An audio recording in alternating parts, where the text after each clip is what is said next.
All right, so I'm gonna break down the 7-3-6 chord progression, and I want to thank Marva again because she also brought this to my attention.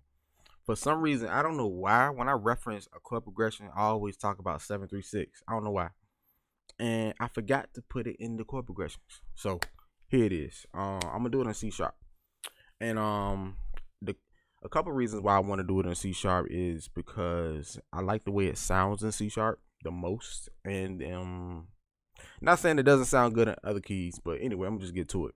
So all it is 7-3-6. If you've been in this course for a while, you understand.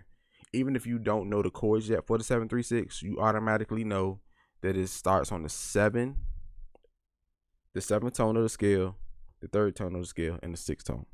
So if we're in C sharp, 1, 2, 3, 4, 5, 6, 7, 8. All right. So 7, 3, 6. All right. So here's what we're gonna do. 7,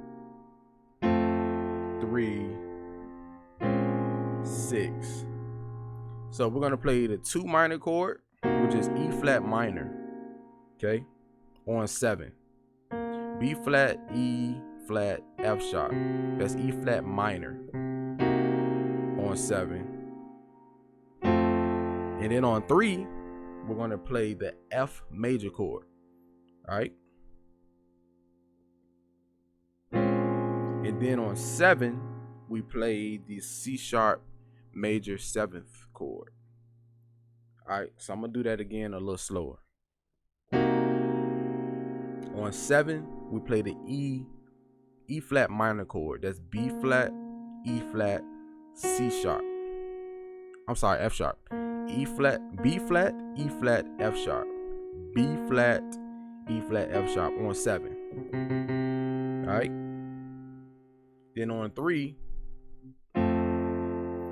we'll play A, C, and F. That's also F major. That's 3 major. That's the third of the third tone of the scale. That's the 3 major chord.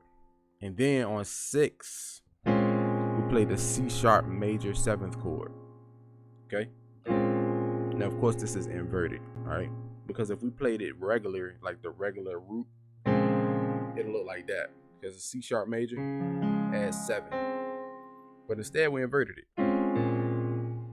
Okay. That's the inversion. Here's another thing. I play the C sharp major 7th chord. A lot of times when I'm on 6, I play it like this. I invert it like this. Yeah, but anyway, so that's what it is.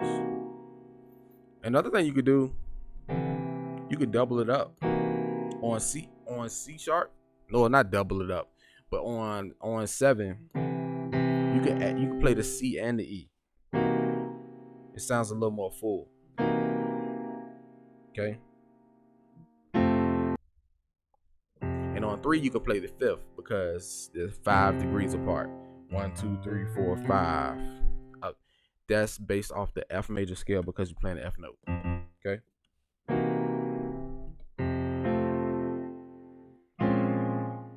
And I can do the same thing on 6, playing that 5th as well. Okay, because that 5th is based on the B flat major scale. 1, 2, 3, 4, 5. Okay. So you can beef it up like that.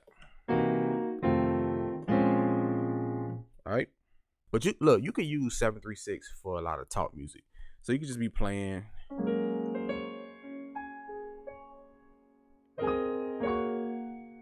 Seven, 3, 6. You can do a soft.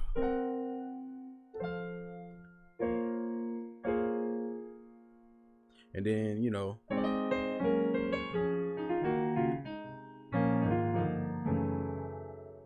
7-3-6, 7.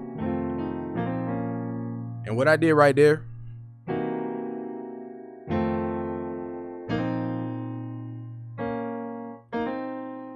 So I played the C on 6. I played the C and E flat, but I slid my pointer finger off of B flat. And then after that, I went to B flat and C sharp.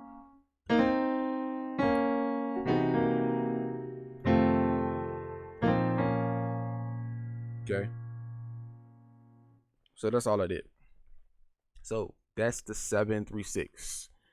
How do you know when to use the 7-3-6? You know to use the 7-3-6 just like any other progression. All the chord progression does is gets you to where you need to go. So if you know you're going to the 6, then of course with practice and beforehand, don't do anything on the spot and you don't really know, you haven't done it before, unless your ear is on that level and you can hear it. But excuse me. But the thing is, if you know you're going to the 6, there's a strong possibility that you can use the 7-3-6. I use 7-3-6 and Oh Give Thanks.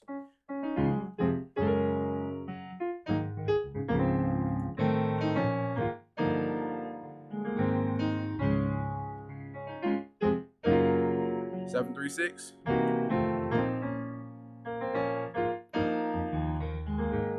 gonna do it again.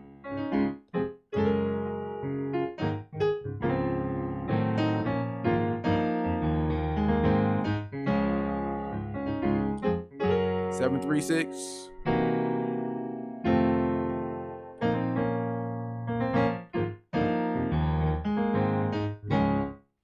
So that's 7-3-6 in a nutshell. If you know you're going to the 6, it's a strong possibility that you can use it. That's not always the case, but if it sounds right, go for it.